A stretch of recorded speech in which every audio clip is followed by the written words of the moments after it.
I don't even know where to begin with Nine Souls. I guess to start, I heard about the game sometime last year and thought the main character on the promotion art looked cool and knew I wanted to try it out eventually. When thinking about what game I wanted to put between my Kingdom Hearts retrospective, it dawned on me that now would be the perfect excuse to play Nine Souls, unaware of what I was getting myself into. I did some research and found out the game was a Metroidvania Souls-like akin to Hollow Knight, another game I really like. But I remember how long it took me to finish, so I didn't know if I had the skills to finish this game in a timely manner for a video. After all, the original plans was to make a video on something smaller than the JRPGs I've been looking at. But after booting the game up on Steam and playing the first hour, I was hooked.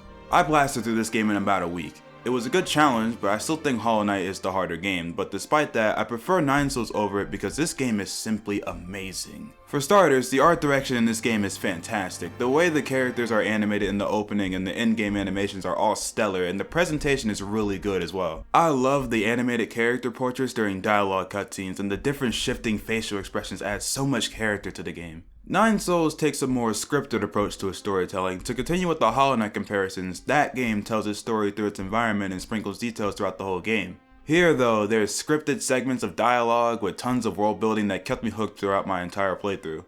This game only recently got a console port in November, so it's still fairly fresh, so I'm gonna give this disclaimer now that for the rest of the video, I'll be spoiling the game rotten. Highly recommend playing it for yourself, it's great. But to start, the game opens with this sick-ass animation of a fox guy holding on for dear life, looking badly beaten while this lady with a long sword utters something we can't hear before the fox runs out of strength and loses his grip on the cliff, and falls into the abyss. His corpse remains at the bottom until these black roots take him in and seemingly starts healing him. Eventually, he's found by a young boy playing the flute, and some time passes and is told through dialogue that the boy has been helping him recover and his name is E. The boy's name is Shun Shun, but I'll refer to him as Shun for short. This is the first time you get control over your character and he feels great. Not too heavy, able to do easy short hops, and has a 3-hit combo complete with a dash that looks sick as hell. Continuing onward, Shun remarks how he's been looking for a particular flower named Crimson Hibiscus for an upcoming ceremony in his village. E spots it on a cliff above them, but it's taken by a boar, but E sets out to retrieve it for him anyway. After beating the shit out of the poor animal, you get the flower and return to the village. It seems E has been helping out the village with miscellaneous things like rat infestations while he recovers. Not everyone is super keen on him though. This guy named Shen Nung is kind of abrasive towards him and suspicious of the ceremony as a whole. Seemingly every so often, a select few in the village are chosen to live with the Ten Souls, which apparently came here long ago and helped the people in the village out, and they've been worshipping them ever since. Shun details that while having the Crimson Hibiscus isn't a rule per se, it just makes you look cool, so he sews it into his clothes before the ceremony since he was chosen to live amongst the souls this go around. Before Shun leaves for the ceremony though, he asks E to finish the story he had been telling him about a man fighting a flood, which is pretty cute. That night though, E gets a call from this robot thing named Roy, which increased my intrigue in E tenfold. His technology is so far ahead of the village that I wanted to know where he comes from. Roy is apparently E's servant, and he tells him that if he doesn't act tonight, he will have to wait 2 years for the next harvest. E asks about a place called the 8-Man facility and its security level, and honestly at this point I thought they were talking about farming stuff when oh, that guy just got beheaded. And Shun is next up, Jesus. Thankfully E steps in at the last moment and saves him and takes his opportunity to hack the altar to enter the facility, but not before saying goodbye to Shun, who is very confused and sad about E leaving him. We're now officially in that aforementioned 8-Man facility, and this is where the game begins proper. They immediately try to get you used to the parry mechanic, which is super important to master early on in this game, and you're also introduced to the bonfires, or if we're going to remain in the same subgenre, the benches of the game in the form of root nodes. From these, you can rest and restore your health and upgrade yourself with skill points you accumulate while playing that you can spend in the skill tree that I'll talk more about later. In this same area, you can pick up a bloody crimson hibiscus flower, and in the description you learn that the villagers' bodies get harvested every so often, and their bodies get dismembered and sorted here. Items like these that flesh out the world are everywhere throughout the game, and they're all very interesting reads. This game is very good at fleshing out its world and characters, perfect example being after you turn on this computer using your nymph node, which is super useful in this game. It turns out it's a supercomputer called Abacus, and he and E have a pre-established history, and you slowly get more details about E as a character due to subtext behind what Abacus says when he talks to him. He also turns on the light in the area, revealing your base of operations, so to speak, which is the Four Seasons Pavilion. You run in and out of here a lot throughout your playthrough, and Shun somehow finds his way here with the help of Shen Nong. I still don't know how they got past all this shit, but hey, Shun is absolutely adorable, so I don't mind that he's here. You can talk to him in between your visits to the pavilion, and it feels like he always has something unique to say, and I swear every line between E and Shun is just the most wholesome shit. E's stoic and reserved personality bounces so well off Shun's raw childlike nature and curiosity, it's great. Off topic, I love how the main method of healing in this game is E taking a hit of his pipe. Cool to see that sci-fi fox or cat creatures partake in that za. Regardless, there's only so many places you can explore after leaving the pavilion since your ability pool is so small, but eventually you should find this root node that grants you the ability to do the Tai Chi kick, which allows you to kick off these green orbs and deflect enemy attacks that use crimson, telegraphed by the attack glowing with this red energy while flashing green afterwards. Don't make the same mistake as me thinking you can kick off every red attack, very fast way to get killed, look for the green. Using this ability, you can press even further into the 8-man facility and eventually make your way to the boss entrance, but before this, during the conveyor belt right here, E gets a call from his sister, and I love every dialogue exchange between these two. On top of it just generally being adorable, it serves as a way to humanize E and show a glimpse of his past while at the same time giving more details about the world around them through his sister asking questions about things because she's so young. Granted, not that much younger than E, but still. After the flashback, you're able to fight the boss after unlocking the door. All while you're working to do this, you keep getting calls from this person named Kwafu, and you get the sense from the dialogue exchanges that Kwafu recognizes E, but doesn't believe it's actually them, so they continue to try and keep him out. To no avail though, you fight the first boss, which for me wasn't too hard. Was a bit surprised the first boss had 2 phases, but it was good because it got me used to the parry and Tai Chi kick timing because I was struggling at first to nail it down. Ying Zhao also gets you used to another core mechanic of 9 souls being internal damage. Earlier when you're learning the parry mechanic, you can usually follow that up by attaching a talisman to your opponent and literally blow them up, which looks cool as fuck. But another use for this is on enemies with bigger health bars or bosses. As you smack them with your basic attacks, you can build internal damage on them, and when you use your talisman, you can instantly delete that part of their health bar along with dealing damage from the explosion itself. That being said, the same thing sort of applies to you. If you parry a little too early, instead of taking the full damage, you'll take some of it and be left with internal damage that can be healed over time. But one clean strike and that red part of your health bar will disappear along with some extra health too. The moment I realized all this, I knew I was gonna love this game, and after defeating Ying Zhao and getting that satisfying impact frame, you finally meet Kwafu in person and he's adorable. Not a huge fan of Boba personally, but I respect the chest hoister all the same. He's very ecstatic to see E, but E doesn't want to get too acquainted before knowing what side he's on, threatening him in this cold-ass panel. But Kwafu swears that he had no idea why they went after E to dispose of him, rather he thought they were going to bring him back to talk, but he was mistaken. E empathizes with them and says he can help him retrieve all the soul seals from the other souls, and Kwafu agrees and hands over his seal and his vital sanctum. I love this because it shows Kwafu's motivations for doing what he does before handing off the seal, and it's accompanied by really cool looking visuals. After obtaining the soul seal, you both go back to the pavilion and everyone gets acclimated with each other, though Kwafu is displaying a noticeable amount of prejudice towards Shun for being an 8-man. It's funny to me because his design is so cute and non-threatening, but he describes Shun at first as a terrifying creature. Thankfully, over the course of the game he eases up on that. He even gives you a new weapon, the Azure Bow, which fires in a straight line and is good for clearing out rows of enemies for crowd control. From here, the adventure is the typical Metroidvania affair of exploring the world, finding new abilities that help explore other previously inaccessible parts, while tackling the bosses of each area to take their soul seals. Going over all the unique dialogue and world building at every point in the game would have us here all day, but in the process of exploring the world, you find out so much about this place, which you find out is called New Kunlun, and each area you explore serves a unique purpose for the civilization that used to live here. A good example is when you stumble across this area in the top right part of the map that's for agriculture. You quickly run into the farmer Gomong and her very unethical manipulation of 8-man bodies for her own benefit. And as you explore more of the area, you learn about its history and how it benefited the original Kunlun, as well as get more details about Gomong, which culminates with her boss fight where E and her clash in ideologies because she believes that people should sacrifice what freedom they have to their superiors because it's the path to a perfect society, which E sees the holes in that mindset and isn't having any of it. And after the boss, she is swiftly cut down to size. Yeah, this game can get very graphic, it's kinda nuts, but it's low-key satisfying to cut assholes like her down. E himself can be pretty ruthless too. He attaches the same collar controlling the 8-mans you just fought onto Gaomang herself and leaves her in a vegetative state, and the 2 8-men just sit there, awaiting their next orders. The other souls in New Kunlun also have a lot of personality and memorable boss fights just like this one, and just like with Kwafu, you enter each of their vital sanctums, which gives you a glimpse of their motivations, further fleshing out their character.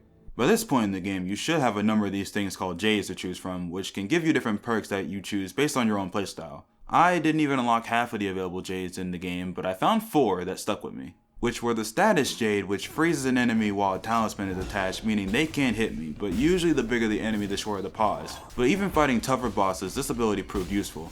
Then there was the Harness Force Jade. After a certain point in the game, you unlock the ability to do charge attacks, which do good damage on normal foes and bosses, as well as allowing you to break certain walls. This Jade allows you to immediately have access to a charge attack if you do a precise parry while charging, which I made ample use of. Next is the Ricochet Jade, which simply allows me to repel projectiles with an imprecise parry instead of it needing to be precise. I still take internal damage, but it's nothing I can't heal over time. And lastly, the Swift Descent Jade. This just gives me a downward dash. Honestly, outside of one of the souls in the final boss, I didn't use this one very much, but I do appreciate the iframes I get while using it. You can buy Jades from a merchant named Heyo in the pavilion. You run into him a couple of times while exploring New Kunlun, but eventually he comes into the pavilion and you can freely browse his items. You buy stuff using Jin, which all enemies drop, and you can find a lot of them in chests scattered throughout the map, which is another reason to look in every nook and cranny. You may also find computer components you can recycle using the 3D printer to get more Jin, similar to the consumable soul clusters in games like Dark Souls and Elden Ring. I mostly bought poisons off Chiyo so I can give them to Shenong, because after you beat Gao Meng, you run into him in a previously inaccessible room in the area, and he looks to be dying, but if you give him poisons you find across the map, you can get him back on his feet. He has some weird ass condition where he needs to eat poisonous shit to survive, and in turn for doing this he gives you what I can only assume is some mixture of alcohol, and he and E get drunk, which raises E's maximum health. What I love about this is they gave every poisonous thing you give him its own dialogue about what it is, where it comes from, and what it tastes like, adding even more world building. There's one called the Thunder Centipede that E comments was very common where he grew up, and it would often kill a few kids during the summer. It's interesting, and I appreciate the effort the devs put in to add something like that.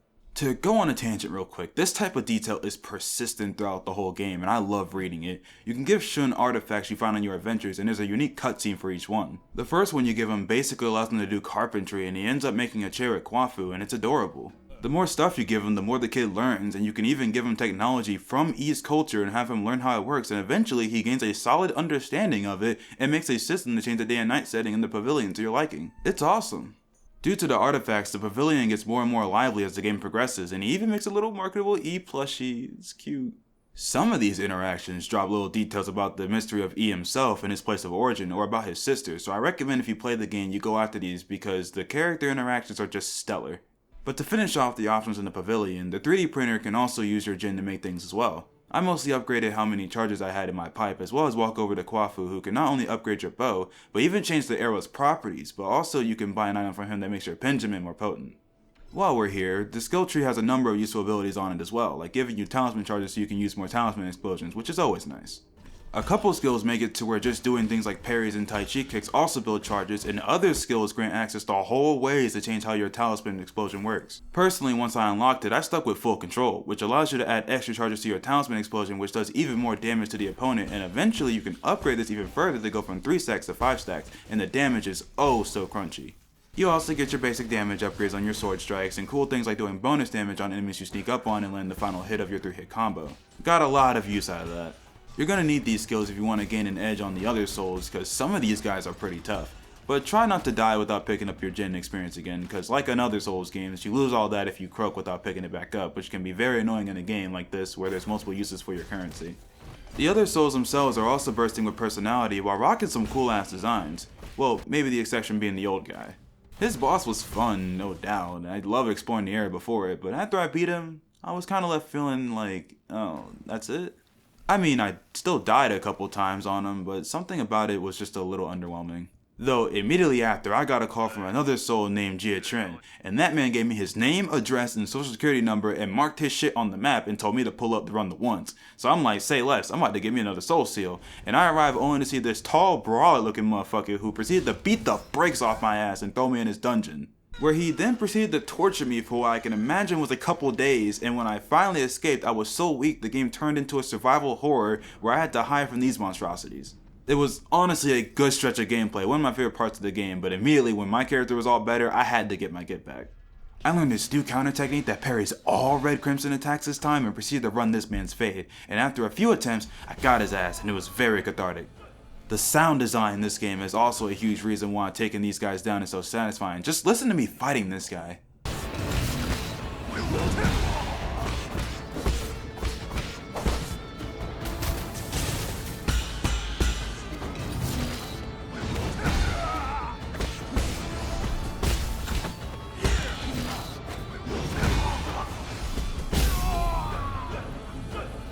Lady Ethereal was another highlight. Smash. Her whole arc in this game takes place in her soulscape, which is kind of like a virtual world the user can create and exist in. You can rest in her hot spring with these other guys, but after going through a decently challenging platforming course, things start to get odd, and eventually you see through the illusion of her soulscape, which reveals... Yo, what's going on here? What the fuck? Yeah, Lady Ethereal is clearly going through some problems, and Ede also doesn't want to settle things violently, as it seems like he was also friends with her before. Lady Ethereal apparently was in charge of the Soulscape team, and it seems some of the testers died on her watch, and she feels guilty about it. She then wants you to punish her by hitting her, and eventually this starts what I want to say is the hardest boss in the game. I didn't really struggle too much on the ones after her, but Lady Ethereal herself is probably my favorite fight in the game. She has a shit ton of attacks that are all reactable, and parrying them appropriately makes you feel like a gaming god. It's so fun. As soon as I saw that this boss takes place on a stage that endlessly scrolls as you run, dodging and parrying looking for an opening, in my head all I could think was bring it on. Though the optimal strategy is to just sit still and react to the attacks as they come for the first phase, do the same for the second phase but go out of your way to swipe at the clones until you find the real one, and for the third phase go back to the first strategy as she will always reveal herself at the end of her barrage and you can just get free licks in. Also, the music goes hard here. It was a wee bit distracting while playing. Honestly, the whole game has a good OST that I recommend giving a listen. G was an interesting boss fight, though it was honestly pretty easy compared to Lady Ethereal. I do like how it turns out he was the wandering monk person you run into at various points in the game. I dig the banter between he and E. G was another person he preferred not to fight, but they get into it and it turns out G deceived him into killing him. Reason being, G is immortal and has seen kingdoms rise and fall over countless lifetimes, and due to this, the people they care about he always ends up outliving. But he doesn't have the courage to end their own life to end the cycle. G is a pretty cool character, and I low-key wish I fought them last before fighting the twins in the Empyrean district. Cause I don't have much to say about this boss, more so I have things to say about the things around it. The boss itself is another whatever boss, like it's fun, but I'm not really big on the twins as characters. They're just irresponsible rich people who don't care about the citizens in the Empyrean district who are succumbing to this infection that's mutating them. Nua's brother Fushi is also infected, but she seems to have control over him still, and after they're defeated, you find the Tin Hua serum, which Nua was using to seemingly stop her brother's mutation from getting out of hand. You give it to Abacus, who tells you that it actually changes the mutation from inside instead of halting it, allowing for continued mutation that's also infectious. E immediately knows the source, that being his own teacher, A Gong. Before he sets out to locate her, he asks if Abacus can create something to destroy the walking corpses, in which he can, but they needed a sample from the original genetic sequence of a Solarian who ages very slowly, because as the mutants are now, they are a mix of a bunch of genetics and it's hard to trace the original strand. Luckily, I had just killed G and taken his hair, and given they were countless lifetimes old, his genetics work and Kwafu gets blueprints from Abacus to design a weapon that can deal with the mutations. After acquiring it, you go to the last area, the Tiandao Research Center, and discover some harrowing audio logs that blows the lid off what's truly going on here in New Kunlun. Turns out, A Gong was researching how to become immortal and in the process created the Tin Hua virus, which is kind of a big deal when this virus wiped out their home planet of Ping Lai. And the 10 souls, which included E, were looking for a cure to stop it in the first place. This bit of information destroyed me emotionally because there's so many cutscenes during your playthrough that shows E and his sister Shin's relationship, and there's some of the best character writing in the game. I was really growing attached to these two, and they even showed how E created the Nymph Node and it going horribly wrong and almost killing E, and if it weren't for A Gong and the Roots, it would have surely been the end of him. But after meeting with A Gong in her Vital Sanctum, she takes all of your soul seals and leaves E helpless. The whole game, E goes on about how science beats out superstition and things like fate can be overcome, and you can feel this worldview he holds in almost every line of dialogue he has.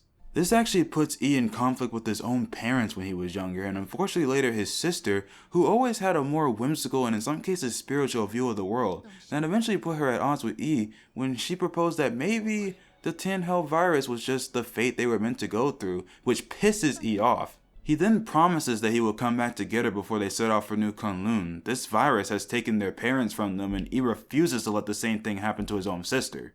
But after E gets his seals taken from him, it's shown that Shin accepted what was to come and didn't want to go to New Kunlun, which shocks E. She explains her actions saying she can't imagine her death anywhere but in Peng Lai, which greatly upsets E, but she further explains that everything E says is best for her, including living in New Kunlun, is just what he wants, and he never sought to consult her feelings on it, which came out in a more harsh way than she intended, but E gets the point and responds with an even harsher line, that if he comes back and she still decides she doesn't want to come, then he's leaving, and to him he never had a sister. And reading those words on my screen did some emotional damage. And he pushes the knife further in for me by saying he'd rather forget about her than approve of her rotting on Ping Lai due to the virus. And I'll reiterate, keep in mind, Aegon created the Town Ho virus, which makes this even sadder. You also find out about the Eternal Cauldron project, which essentially was them putting all the Solarians on Kunlun into soulscapes and turning the island into an interstellar spacecraft and moving to a different planet.